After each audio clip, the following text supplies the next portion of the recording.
Hello and welcome to Round Robin. I'm your host, Robin McCormick with the City of Hampton. And today we're going to introduce you to a business association that's working in our aerospace industry. My guest is Doug Cook. Welcome. Thank you. Thank you for having me. Yeah, and this is exciting to me because I have to admit I had never heard of the Virginia Aerospace Business Association. And you've been around for 3 years, so I probably should have, but it's not like you've been around for, 50 years. That's correct. Fairly new.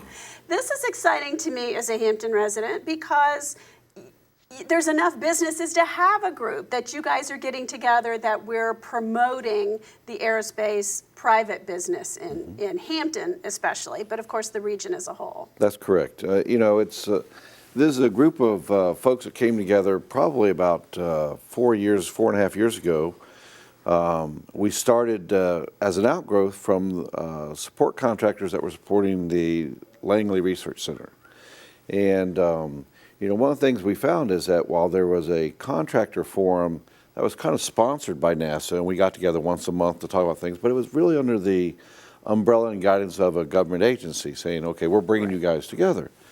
And then some of us kind of got together and said, we really ought to be associating with each other outside of that umbrella oversight. And we began a group, we called ourselves the Lunch Bunch. We would meet over lunch and start with a core group of about 6 folks. And we grew to about 12 or 15 and kind of all had a common interest in saying, we are interested in doing more for the region and the area. What can we give back? And so we got enough energy behind us to kind of take that from a meeting once a month or every other month to talk about it to move to the next step where we actually incorporated as an association in 2013. So early in 2013, and we are a not-for-profit under a 503c6 designation. So. And so it was really a lot of time spent, what are we trying to achieve and what are we trying to do as an association? Because there's lots of other type of organizations that are philanthropic and try to give back and have very specific focuses where, again, we're tied to the aerospace industry is what binds us together. Mm-hmm, mm-hmm. So, Doug, what is the main purpose of your group? Well, again, as we, fairly new, but as we met and discussed a lot of different ideas, folks had different agendas and wanted to do things. We kind of really, coalesced around 3 central ideas. Okay. One, we want to focus on advocacy for the aerospace industry. We have common interests, and there may be either state or federal laws that may affect or prohibit the growth of the aerospace industry. In particular, you think about unmanned systems coming to bear now, a very lively topic about what should be regulated and what not. Oh, gotcha. So, big growth potential that may or may not come to pass. Okay. Exactly. So we try to say what are those common areas where we can advocate for the industry as a whole and speak with a common voice with local legislation as well as certainly at the state level and sometimes at the federal level. So that was one central idea. The second became how do we grow the aerospace industry in the local and regional areas, especially across the Commonwealth, not just Hampton, although we're mostly centralized here and focused here, it's bigger than that. So thinking about that regional economic development component and what can we do to facilitate that. A lot of that comes about through facilitating meetings where we get to know each other as different industry partners. We may work alongside folks and not know their capabilities, and they may have an opportunity for us to be able to grow together. So it's really having that ability to work across different companies. And then the third area, which is really important to us, and we spend a lot of time and we do a nice fundraiser to support this, is developing that next generation workforce. And when you think about aerospace as a general topic, there is all kinds of needs there. It starts from the craftsman who's helping assemble, manufacture, right, and maintain, to the high-end PhD who's doing the research and analysis. So it's that whole spectrum of workforce that you're going to need, and you're going to need it not only today but into the future. So focusing on how are we making sure that next generation workforce is going to be available to support the aerospace community. So, okay, in theory though, you guys are competitors. Correct. To some extent. You might be competing for the same contracts or the same, business. How does that affect or not affect your ability to work together on these common goals? Well, that's a really good question because it is exactly as you say. A number of us that really formed the small group that put this together and led it, we are provide a lot of support, for particular centric around NASA Langley Research Center. Right. And there's a number of contracts where we are teammates on, and then we compete against each other on. Oh, So yeah. sometimes we work together on the same contract. Sometimes we compete for the next iteration of that contract. Mm-hmm. But that's the work side. Then you have to step out of that and say, okay, now I'm in an industry perspective, and how do we collaborate for a common good? And you really have to just boil that up to a higher level and say, the old saying, a rising tide lifts all ships, right? So if we could do this, it'll be good business sense for all of us. And you have to kind of put on a little bit different hat and different perspective to put those differences aside and work for a common good. So in a lot of ways, I mean, the Economic Development Department in Hampton is also very focused on the aerospace industry and how can we become that place that grows, where more people come through the NASA tie or through the other businesses that are here to continue to develop the industry as a whole. Yeah, I think that's exactly right. And we've been very fortunate and very supportive. We have garnered a lot of support from the Hampton Economic Development activity. Leonard Sledge, Mike Yaskowski attends our meetings on our board of directors. We've been very involved with them on what we're trying to accomplish here and grow. So I really do, hats off to Hampton for being very participative in what we're trying to do. At the state level as well, the Virginia Economic Development Commission, we have a member on our board of directors, Tracy Tynan, from the state level as well. That's good. So again, because we want to, and we spent a lot of time discussing that. Is this the Hampton Roads Aerospace Business Association or the Virginia Aerospace Business Association? And we spent a lot of time thinking about that as we formed our charter, because it is really a regional activity, focused here because that's where a lot of our member companies are. But you got 2 or 3 basic locations. You got here in the Hampton Roads area, very dense need for the aerospace industry. Northern Virginia, Right. and then you have the university, Virginia Tech, and out in some parts of the western state. So it is more than just this region, and that's why we purposely reached out to the state and wanted to make it a larger focus than just the Hampton Roads area.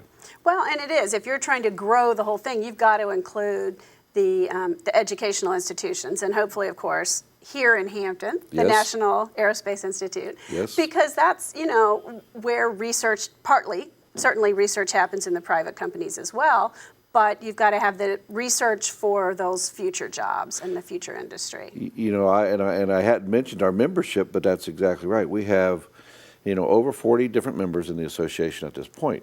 Now, members are individuals or They are groups? both. And that's how I was going to go. I'm sorry, I keep interrupting. Perfect. It's perfect because it involves individual members who want to join, and they may be retired, and they may want to represent an interest.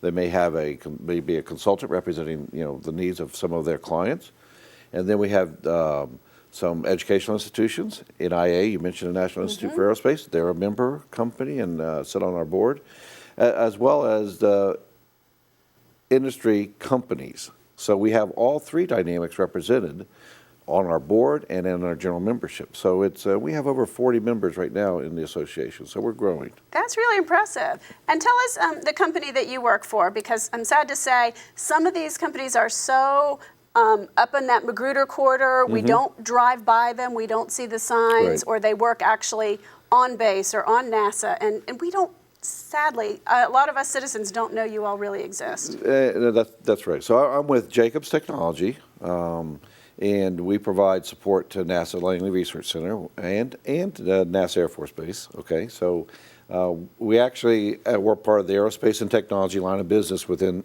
our parent company of Jacobs Engineering, and it's funny. I have a very large contract that I provide support for with Jacobs, but it's kind of the largest company you never heard of because we have a small office in Magruder, but we're mostly on the center. So you don't see a storefront, you don't know that, and it's bigger than that. We have other parts of our company that support down on the south side, and we have a large contingent supporting the Air Force Base. All different part of business units that all intermingle here. So Jacobs as a whole has probably over 600 folks represented in the Hampton Roads area. Wow. So we're a fairly large company that you don't see a store sign anywhere because we're deployed out to the locations. We have a number of, and I'm very proud of the fact that we have a number of small businesses, not just large businesses, that are very active, very participative in the VASBA, and really where the keys to us getting started. And that includes some of our, Hampton-based companies, Analytical Sciences and Mechanics, AS&M, GenX, AMA. They're all part of the VASBA organization, and that's really good because they're Hampton-based and growing. So it's nice to have them. Yeah, and hopefully we can help them grow, and then that's going to get back to the workforce question. So how do we get kids interested in science and taking those, there have been a lot of studies, Americans aren't taking the rigorous science courses maybe that people in some other countries are.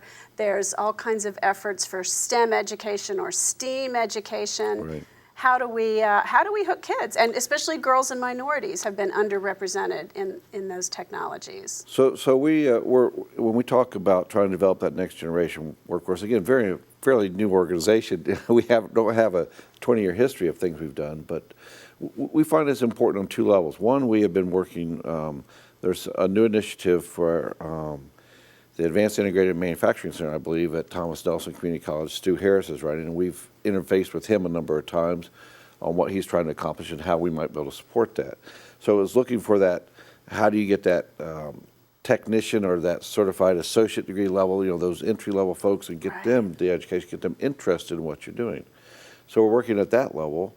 And then secondly, the higher education, those folks and it's everything from our community colleges to the universities. There's a wide spectrum of needs out there.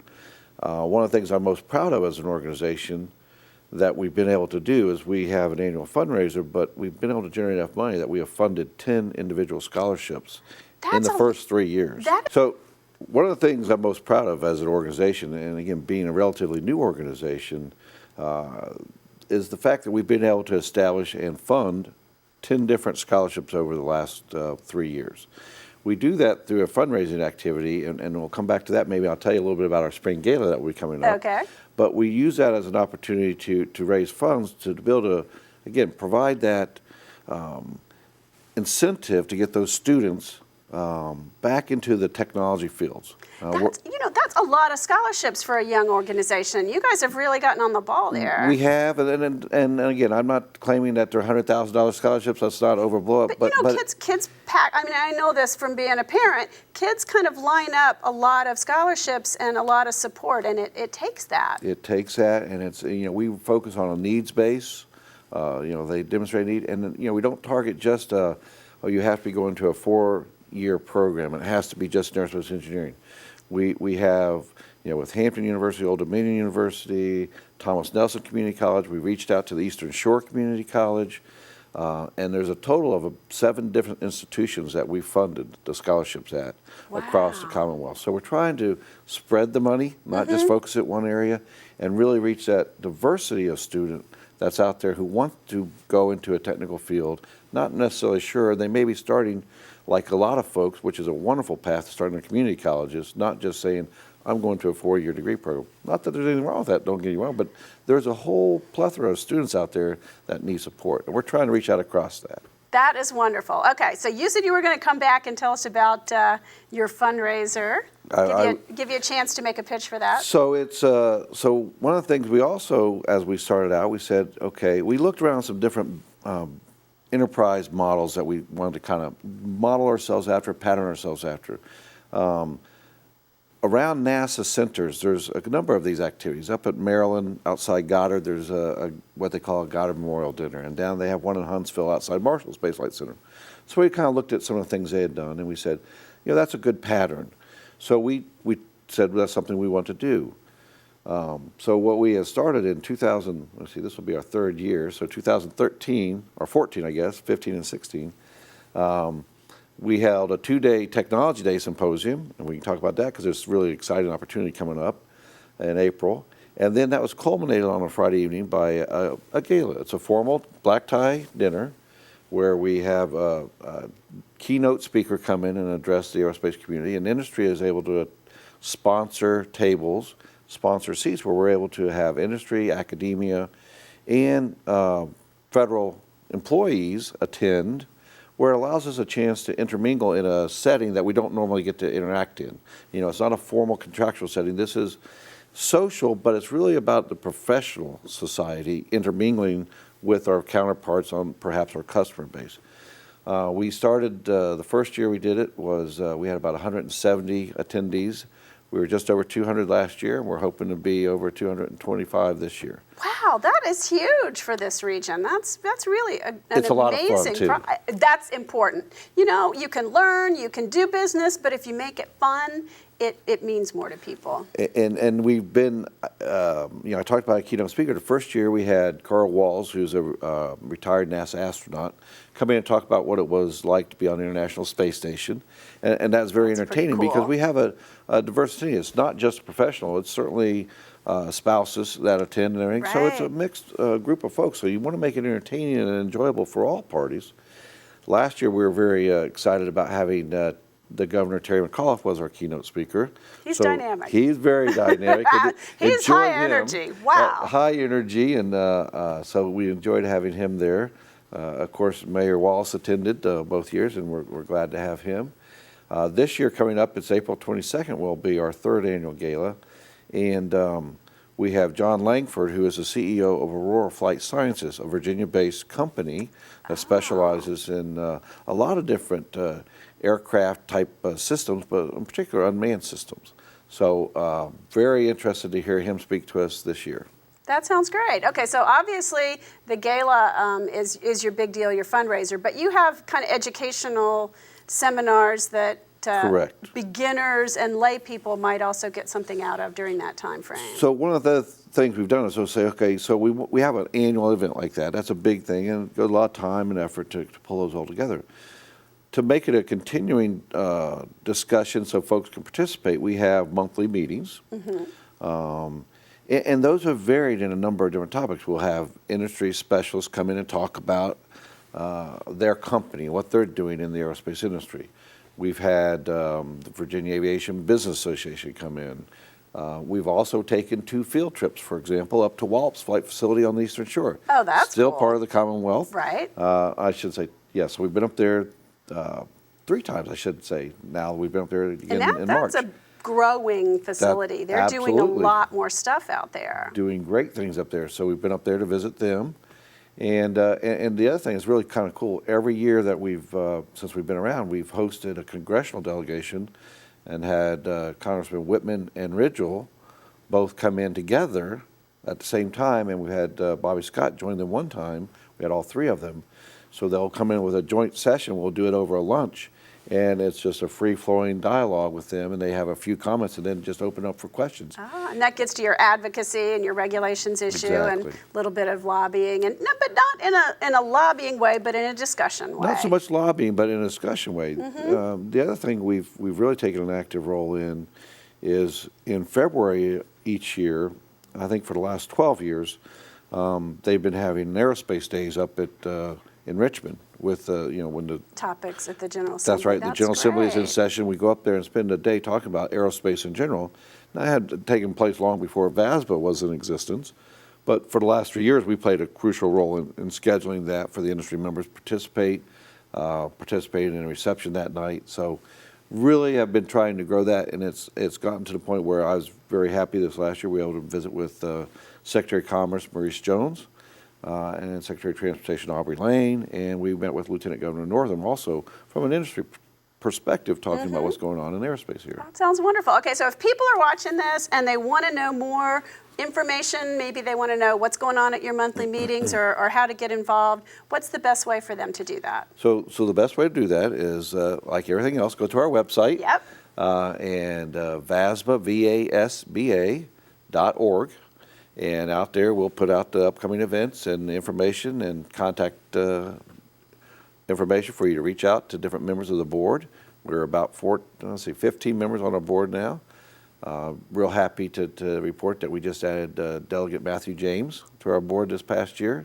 So, he's very, very involved in workforce development. So bringing him onto our board will help us stay focused on that. So that's the best way to reach out to folks, VASBA.org. Okay. And hopefully they'll find something of interest to them in either a monthly meeting or or the gala or something else. Good. Well, thank you very much for coming by and sharing all this information with us. You're very welcome.